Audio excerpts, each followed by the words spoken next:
की, दलितों की और आजादी की उस इलाके को तरक्की से महरूम रखा गया, वहां की एक लड़ाई जो बैरिस्टर असदुद्दीन अवैसी साहब ने शुरू किया, उस लड़ाई को इन लोगों ने कमजोर किया है और धोखा दिया है। इन लोगों ने धोखा किया है, बल्कि सीमांचल की वो गरीब और महरूम जनता जो इंसाफ की तलब के लिए एमआईएम का झंडा उठाया था, इनको वोट देकर जिताया था, उस जनता को धोखा दिया है। वो कौन है? वो गरीब हैं, किसान हैं, मजदूर हैं, परदेसी मजदूर हैं, सैलाब से परेशान हाल लोग हैं, अनपढ़ लोग हैं, दवा से महरूम लोग हैं, बेरोजगार लोग हैं, उनको धोखा दिया है। मैं समझता हूँ मीर जाफरों के साथ ही मैं समझता हूँ कि राजद जैसी पार्टी जो कभी माई समीकरण की बात करती थी, अकलियतों की, विशेषकर मुसलमानों की बड़ी बात करती थी, और आज अकलियतों के दरमियान में पार्टी उठकर आई है, अकलियतों की आबादी से उठकर आई है, अल्पसंख्यक लोग जीत कर आए, अल्पसंख्यक के लोगों ने उस इलाके में अपने समस्याओं के समाधान के लिए उनको वोट दिया है, इनको तोड़ने का काम किया है, तो मैं समझता हूं कि आने वाले दिनों में इसकी बड़ी कीमत चुकानी पड़ेगी। कभी माई कहते थे, आज वो A to Z कहते हैं। मैं समझता हूं कि इस वक्त पूरे बिहार में माइनॉरिटी के लोगों की जितनी आस्था जोड़ी है एमआईएम से, उस आस्था को खत्म नहीं कर सकते थे। बल्कि मैं दावे के साथ कहता हूं, मैं एक टूटा था तो 5 लेकर आया था, आज 4 टूटे हैं तो 24 लेकर एमआईएम आएगी और ऐसे लोगों को भी धूल चटाने का काम करेगी। इससे हमारी पार्टी में कोई घबराहट नहीं है। जाने वाले चले गए, ले जाने वाले लेके चले गए। मीर जाफर का किरदार जिसने अदा किया, और जिन लोगों ने अकलियतों में गुजरात में गर्दनें काटी हैं, जिन लोगों ने बाबरी मस्जिद तोड़ी है, अकलियत के लोगों ने ऐसे लोगों को माफ नहीं किया है। मैं समझता हूं कि अकलियत के लोग, अकलियत की उठती हुई ताकत को जिन लोगों ने तोड़ा है, उसको भी माफ नहीं करेंगे।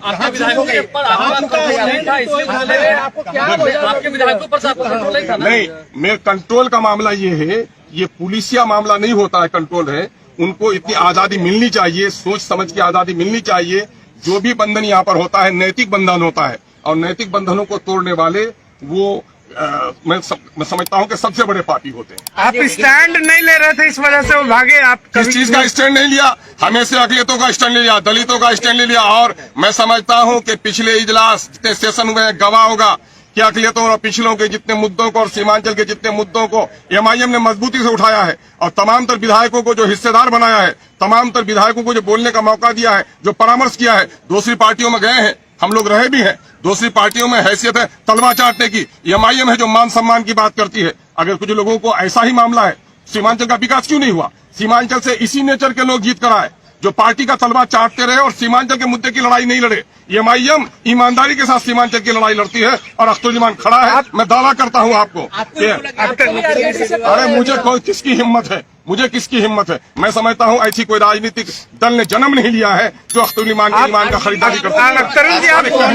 कहने को कोई लफंगा किसी को अगर इशारा कर दे तो थोड़ी ही है कि क्या कहना। अख्तरुल जी, आप उधर भी नहीं रहे, आप भी तो हाउस के बाहर क्या स्टैंड अलग नहीं है? सवाल ये पैदा होता है, आप महागठबंधन के साथ भी नहीं रहते थे, बिहार के पिछड़ों के लिए जो बात हमने की है, सीमांचल के हक और इंसाफ की हमने बात की है। सीमांचल में वो तमाम तर विधायक जिनकी बस्तियां कट रही हैं, जहाँ सैलाब का कहर है, जहाँ पुल नहीं बना, सड़क नहीं बना, स्कूल नहीं बना, हॉस्पिटल नहीं बना, रोजगार का मौका नहीं आया, वो स्टैंड कोई साथ दिया क्या? उस स्टैंड में एमआईएम सब लोग साथ थे क्या? दूसरी पार्टियां थी क्या? हाँ, जो कॉमन मामला था, अभी मामला आया अग्निपथ का मामला कॉमन इशू है, कॉमन इशू में हमने भी पार्टी का साथ दिया। लेकिन जहां तक सीमांचल के मुद्दे रहे, सीमांचल के मुद्दे में पार्टी कभी पीछे नहीं रही है, और मैं समझता हूं किसी पार्टी ने सीमांचल की इतनी वकालत नहीं की है जितना अल्प अवधि में एमआईएम ने की है।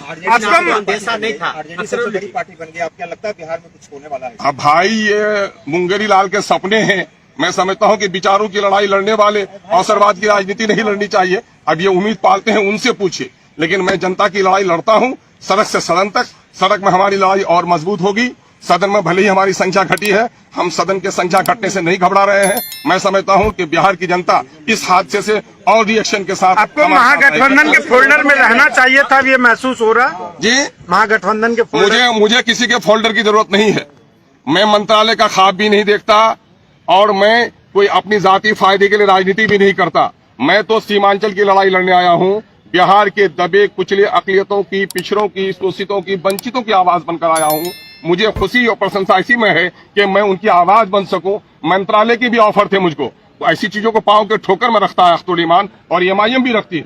हमारे जो राष्ट्रीय अध्यक्ष हैं, उन्होंने कभी भी इन चीजों को आड़े आने नहीं दिया, हमेशा सच्चाई और हक की बात की है, और मैं उसका सिपाही हूं। पूरी तवानाई के साथ, पूरी मजबूती के साथ इन हादसा से भी, इस तूफान से भी हमारे इरादे और अज़्म का जो दरख्त है वो हिल नहीं किसको सकता। दोषी मान रहे हैं? दोषी दोनों हैं, टूटने वाले भी दोषी आपको हैं। अंदेशा नहीं था कि पहले से वो संपर्क में अगर- थे? ये बातें तो अच्छा, बहुत दिनों से अंदेशा फैल रही करता थी। भी तो आप क्या समझ रहे हैं? भागने वाली कोई बकरी है जिसको बांध के रखेंगे आप? इंसान तो विचारों से बंधा हुआ रहता है। अगर जिन लोगों ने विचारों का त्याग कर दिया हो उसको बांध के नहीं रखा जा सकता। आरजेडी में जाकर उनको क्या फायदा मिलेगा, क्या हाँ लगता है? बिल्कुल है, साहब को भी घटनाक्रम से बिल्कुल मैंने यहाँ की खबर दी है और उन्होंने कहा है इससे घबराने की जरूरत नहीं है। और जो जिंदा तहरीकें होती हैं ये इस किस्म के हालात आते रहते हैं और ऐसा होता है सैलाब में खसो खासा बह जाता है और जो मजबूत पहाड़ होता है खड़ा रहता है। महाराष्ट्र के बाद बिहार में भी खेल होगा क्या? अब उस खेल की बात उनको कहिए, वो खेल का जो तमाशा देख वो उम्मीद बांधे हुए हैं। महाराष्ट्र में जो हुआ गलत है और महाराष्ट्र के खेल को जो लोग गलत कह रहे हैं वो भी या खुद गलत कर रहे हैं। बहुत बहुत शुक्रिया।